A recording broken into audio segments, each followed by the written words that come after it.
Greetings, dear ones. I'm Kryon of Magnetic Service.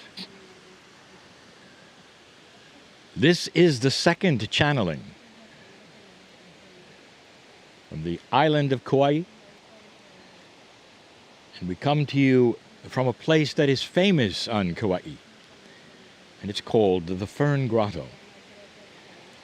You might think that the fame here would come from the royalty that traveled the river, from the kings and the queens of a past Hawaii, which spent time here privately, and only they, the Li'i, could come.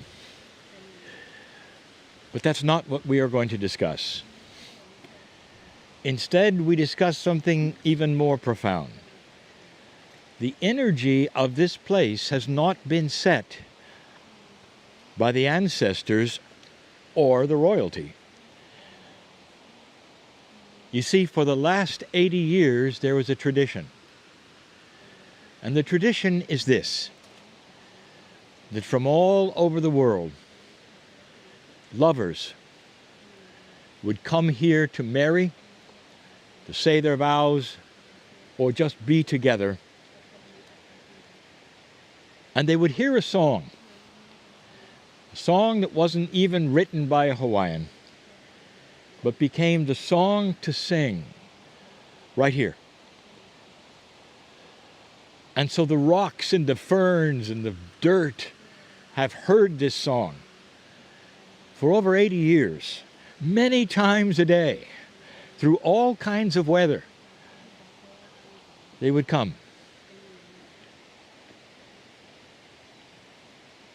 And the song was a song of unity. It was a song they expected to have sung first. Some would marry, some would simply look at each other because of the lyrics of this song and the oneness that it talked about in the spirit of aloha. I want my partner's partner to step up for a moment and read these lyrics so you can hear them. This is the moment I've waited for. I can hear my heart singing. Soon, bells will be ringing. This is the moment of sweet aloha. I will love you longer than forever. Promise me that you will never leave me. Here and now, dear, all my love. I vow, dear, promise me that you will leave me never. I will love you longer than forever. Now that we are one, clouds won't hide the sun. Blue skies of Hawaii smile on this, our wedding day. I do love you with all my heart. It starts with, "This is the moment I have been waiting for." I want to talk esoterically about the pure, magnificent, amazing love of God that has created with you a soul. Most of the planet understands the word soul. It has become so synonymous with a life force, with something that's even beyond a human being.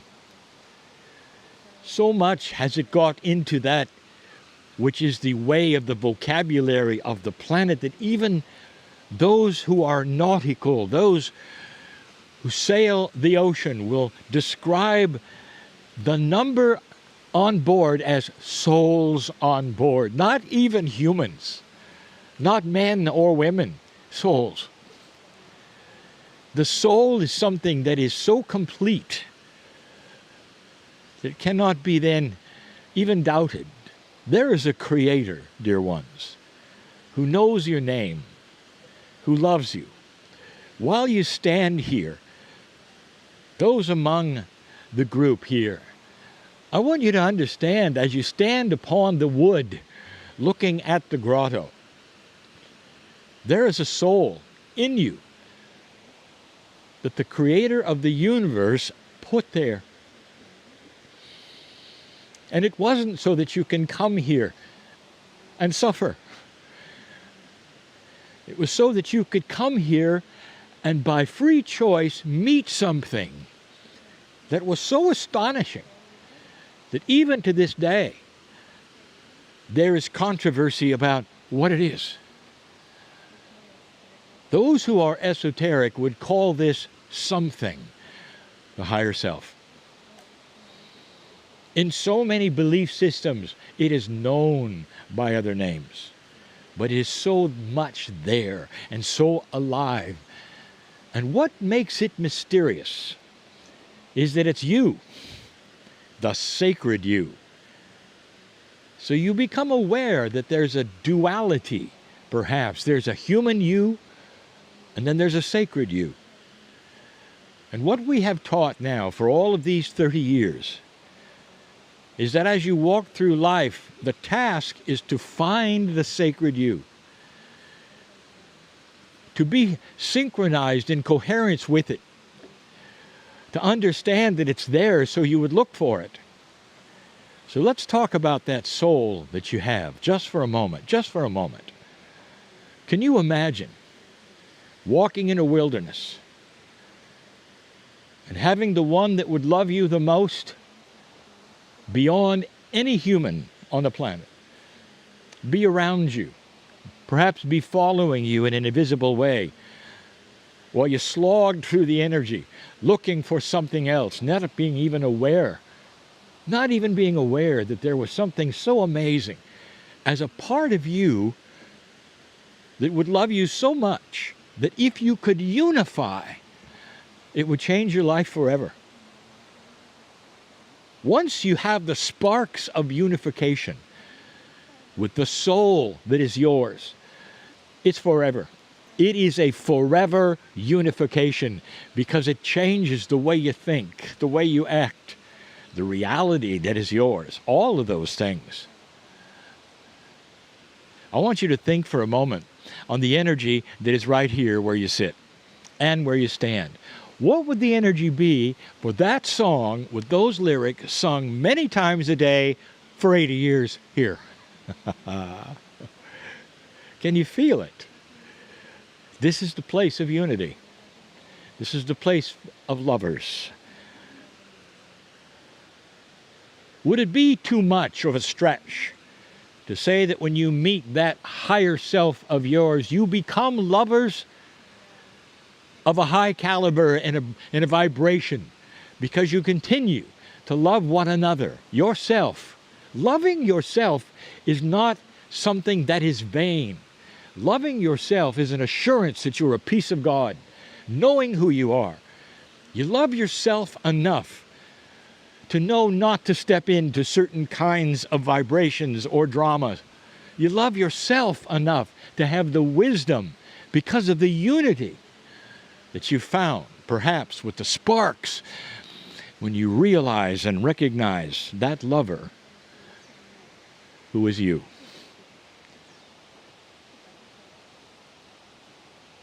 You might know what's next. What if we had a little reunification? What if we had a little marriage between you and you? What if we had something that some of you say, well, I've done that.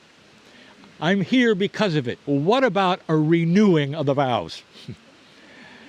What about just saying, I recognize you, that which is put within me, which is the love of God for my entire life. Thank you for living with me. And if this is new to you, what about considering it's real? I want you to remember the words and the lyrics of that song. This is the moment I've waited for. This is the moment I've waited for. Right now, I want you to consider you're standing alone in this beautiful place that resounds with this love song, this wedding, this unification. It's bounced off the walls so many times, the dirt is probably tired of it. But it resounds with emotion. I can't tell you how many have wept openly in this place because they were so in love, or they watched others who were so in love unify in a way that makes your heart soft and makes you perhaps hope that it could happen to you, and for some it has. But for all of you here, even listening, why don't we do this? And so an angel stands before you and asks you the questions, the will I, the won't I. And there's no real vows or rules. There is only a oneness that the angel asks. Would you unite with that which is yours and has been forever, that you've now found? Would you deny any of this? Could you? Because this is your legacy, old soul, to eventually meet your higher self, marry your higher self, and be with that marriage which will create compassion and peace on this planet. And when the angel says, will you, and asks for, I will, what is the answer? And the answer is yes. And the answer is yes. This is the moment I have waited for. Can you put upon that scenario, which is esoteric, the same kind of feelings you would put upon two humans in love? And if you can do that, you'll understand a little more of why, for 30 years, I have asked you to fall in love with yourself. There's a moment when two humans look at one another in love and they both think each other is magnificent. That is what we are speaking of, because you are. But it doesn't go away over time, not with your higher self, dear ones, it increases. And day after day you realize that this is a union, not just with a higher entity that is you, but of God, but of spirit, but of nature.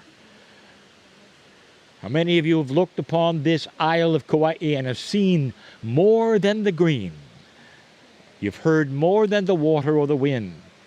And you realize that within this island itself, there's teaching. And if the island could speak to you right now, it would say, know this, that there is love here. And if you could ask the rocks right now, what is it they want? They would say, please don't sing the song again. We honor the rocks, and will not. You know what we've done. This is the message in this place for this day. And so it is.